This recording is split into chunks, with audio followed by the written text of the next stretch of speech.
Assalamualaikum warahmatullahi wabarakatuh. Yang saya hormati Profesor Horas dan Pak Budi selaku dosen metodologi penelitian ekonomi dan bisnis. Izinkan saya memperkenalkan diri. Perkenalkan, nama saya Aurika Anisha Nuranbia dengan NPM 2140-2006 dari jurusan Akuntansi, Fakultas Ekonomi dan Bisnis akan mempresentasikan proposal penelitian saya yang berjudul Pengaruh Good Corporate Governance dan Pengendalian Internal terhadap Pencegahan Fraud di Bank. Studi empiris pada Bank BRI, Bank Mandiri, Bank BNI, Cabang Bandung. Penelitian ini dilatar belakangi oleh kebutuhan untuk mencegah fraud atau kecurangan di sektor perbankan, terutama di Bank BRI, Bank Mandiri, dan Bank BNI Cabang Bandung. Industri perbankan di Indonesia rentan terhadap tindakan fraud dan penting bagi bank-bank tersebut untuk mengembangkan sistem tata kelola perusahaan dan pengendalian internal yang kuat untuk melindungi aset, menjaga reputasi, dan memenuhi tanggung jawab kepada seluruh pemangku kepentingan. Kejadian-kejadian fraud yang terjadi di bank tersebut seperti penggelapan dana, pembobolan rekening, dan penipuan menunjukkan perlunya peningkatan efektivitas pengendalian internal dan penerapan good corporate governance.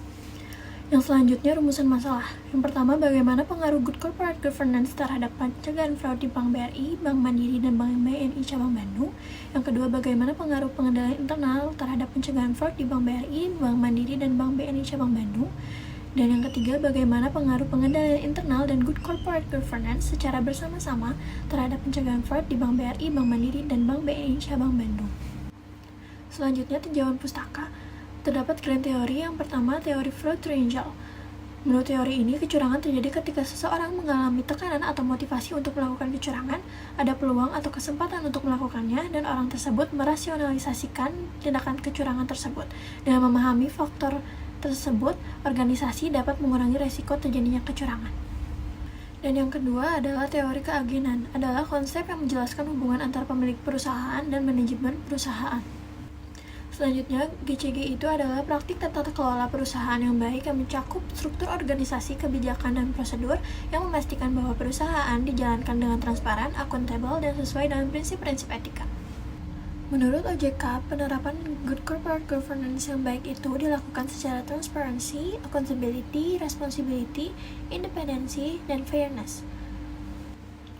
Selanjutnya, pengendalian internal adalah kebijakan dan prosedur yang melindungi aset perusahaan, memastikan keandalan informasi keuangan, dan mencapai tujuan perusahaan dengan efektif. Pengendalian internal dikatakan efektif apabila lingkungan pengendalian internalnya mencakup integritas, komitmen, struktur, dan tanggung jawab dalam organisasi. Yang kedua, penilaian risiko, mengidentifikasi, menganalisis, dan mengelola risiko yang relevan. Yang ketiga, aktivitas pengendalian yaitu prosedur otorisasi, pemisahan tugas, dan verifikasi yang memadai. Yang keempat, informasi dan komunikasi, sistem informasi yang efektif dan pelaporan yang tepat waktu. Dan yang kelima, pemantauan yang berkelanjutan, evaluasi terpisah, dan tindakan perbaikan yang tepat. Sedangkan fraud itu sendiri adalah tindakan yang disengaja untuk memperoleh keuntungan pribadi atau kelompok dengan cara yang melanggar hukum atau bertentangan dengan etika. Pencegahan fraud di bank harus memenuhi kriteria seperti kesadaran dan komitmen yang tinggi, pengawasan dan pemantauan, pelatihan, dan sosialisasi. Selanjutnya ada kerangka penelitian di mana X1-nya good corporate governance, X2-nya pengendalian internal, dan Y-nya adalah pencegahan fraud.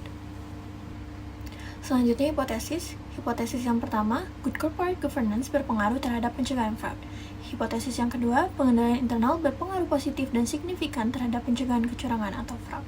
Yang ketiga, good corporate governance dan pengendalian internal berpengaruh positif terhadap pencegahan fraud. Selanjutnya, metodologi penelitian. Penelitian ini menggunakan metode kuantitatif, pendekatan deskriptif, dan verifikatif. Populasi dan sampelnya, populasinya karyawan Bank BRI, Bank Mandiri, dan Bank BNI Cabang Bandung. Sampelnya purposive sampling. Dan yang ketiga, teknik pengumpulan datanya yaitu sumber data primer, teknik pengumpulan data kuesioner. Dan teknik analisis datanya, yang pertama uji validitas, yang kedua uji hipotesis, yang ketiga uji reliabilitas, dan yang keempat uji asumsi klasik. Selanjutnya, operasionalisasi variabel X1. Konsep variabelnya good corporate governance, dimensinya transparansi dengan indikator pengungkapan informasi secara tepat waktu, akurat, dan dapat diakses secara transparan.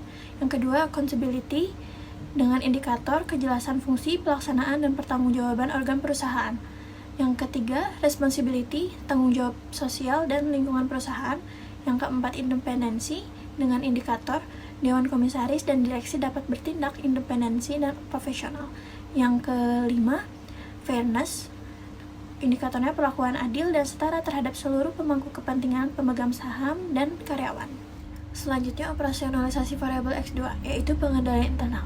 Pada penelitian ini mencakup 5 dimensi utama yang dijadikan indikator pengukuran, yaitu lingkungan pengendalian, memahami peran dan tanggung jawab pengendalian internal.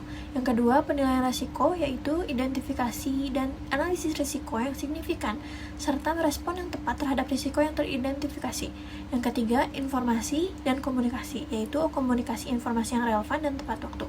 Yang keempat, aktivitas pengendalian, pemisahan tugas yang jelas antara fungsi-fungsi yang ada dan pemantauan berkelanjutan atas efektivitas pengendalian internal. Dan yang terakhir, pemantauan berkelanjutan atas efektivitas pengendalian internal. Dan yang terakhir, operasionalisasi variabel Y, yaitu pencegahan fraud, mencakup berbagai aspek yang diukur untuk memahami sejauh mana upaya pencegahan kecurangan dilakukan oleh bank.